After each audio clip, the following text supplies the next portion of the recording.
venons ici pour rappeler la mémoire de Louis Delgrès, qui était commandant à Basse-Terre en 1802 en Guadeloupe et qui, lorsque Napoléon a décidé de rétablir l'esclavage en Guadeloupe et dans toute l'économie d'ailleurs, Louis Delgrès, qui d'ailleurs était un homme libre de couleur et aussi un Martiniquais, a pris la tête de la révolte et a décidé qu'il n'était pas possible de faire revenir en esclavage les hommes libres.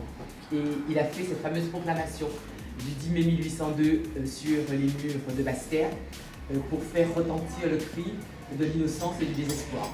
Et c'est un très beau texte où il dit « C'est dans les plus beaux jours d'un siècle à jamais célèbre, par le triomphe des Lumières et de la philosophie, qu'une classe des fortunés qu'on veut anéantir se voit obligée d'élever sa voix vers la postérité pour lui faire connaître, lorsqu'elle aura disparu, son innocence et ses malheurs. Pourquoi faut-il que nous ayons à déplorer notre éloignement du foyer ou par des conceptions sublimes que nous avez si souvent fait admirer? La résistance à l'oppression est un droit naturel. La divinité même ne peut être offensée que nous défendions notre cause. Elle est celle de la justice et de l'humanité. Nous ne la souillerons pas par l'ombre même du crime.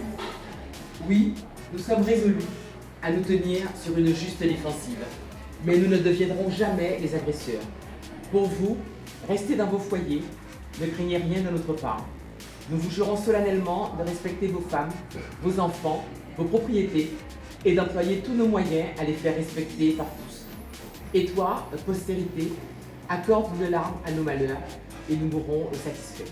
Et c'est donc à la suite de cette proclamation que, n'acceptant pas le retour en esclavage, il y a eu une révolte à la suite de quoi, effectivement, Delgrès a dû se faire sauter et au fort, et je pense, a rétabli effectivement l'esclavage. L'esclavage donc a duré aux Antilles et partout jusqu'en 1848, au moment où, grâce à la Révolution française, il y a eu la seconde abolition. Donc je crois qu'il faut que nous nous souvenions de cela, qu'on puisse se rappeler que même dans un siècle, comme le dit Delgrès, le siècle des Lumières, eh bien, il peut y avoir autour de la barbarie, et donc il faut que nous soyons vigilants aussi aujourd'hui pour ce qui peut arriver ici.